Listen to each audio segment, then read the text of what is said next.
So, India is in the middle of this massive economic pivot, aiming to become a real global manufacturing powerhouse. But what if I told you that the surprising key to unlocking this whole future isn't some new tech giant, but actually one of the country's oldest and most familiar institutions?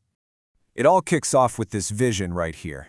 The goal isn't just to make things for people in India. No, the ambition is to build, to innovate, and to manufacture for the entire world. We're talking about creating a global footprint, pulling in investment, and really carving out a major role in international trade. So how do you even begin to turn an ambition that huge into reality? Well, it starts with a really comprehensive, top-down economic strategy. Let's dig into what's actually powering this push. Right at the very heart of this strategy, you've got the Make in India initiative. And look, this is way more than just a catchy slogan. It's a foundational policy designed to completely overhaul the country's industrial landscape. The goal is pretty simple.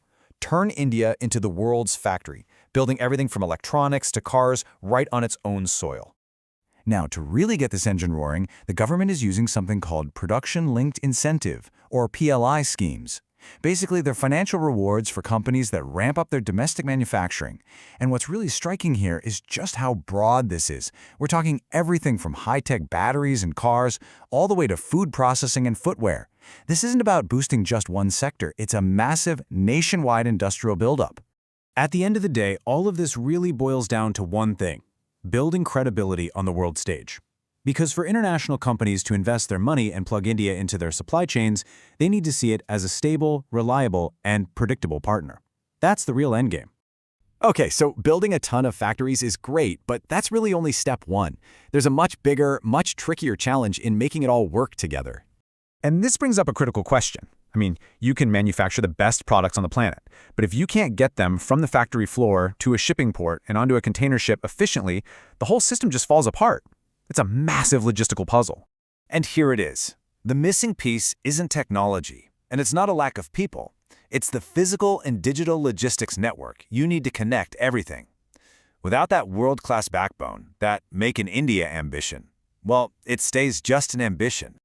All right, now this is where the story takes a really unexpected turn, because the solution to this super modern, high-tech logistics problem might just come from a very, very old-school source. And boom, there it is, straight from the budget announcements. India Post, yep, the National Postal Service, is officially being transformed into a massive public logistics organization. This is a fundamental reimagining of what the post office even is. I mean, just let that sink in for a second. The same institution that has delivered our letters and parcels for generations is now being tasked with helping to drive the national economy and connecting rural India to this enormous industrial vision.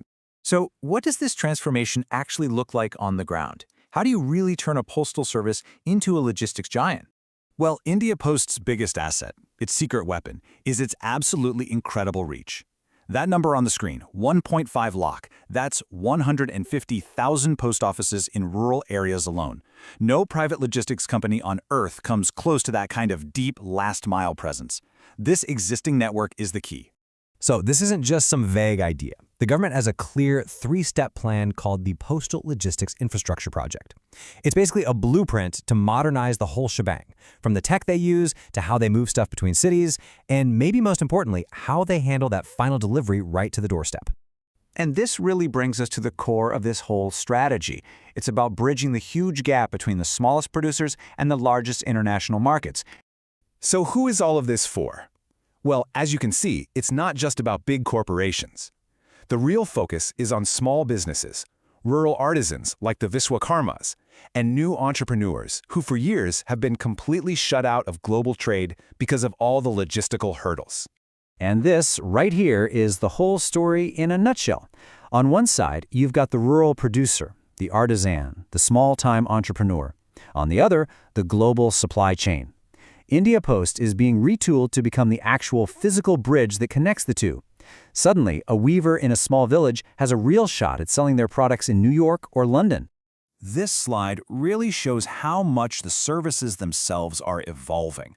The post office is moving way beyond just delivering mail. Now it's creating Dak Chopals to act as local collection points for rural goods, and Dak Nirayat Kendras. Think of these as one-stop shops to help small producers deal with customs, paperwork, and all the crazy complexities of exporting. In essence, what we're witnessing is this powerful shift in identity. It's a journey from a public service that was focused on communication to a dynamic economic engine focused on global commerce. And that leaves us with a pretty fascinating thought to chew on. As India pushes to become a central player in global manufacturing, could it be that the real linchpin for that entire strategy isn't some new tech startup or a multinational corporation, but the familiar, trusted postman, now charting a completely new route?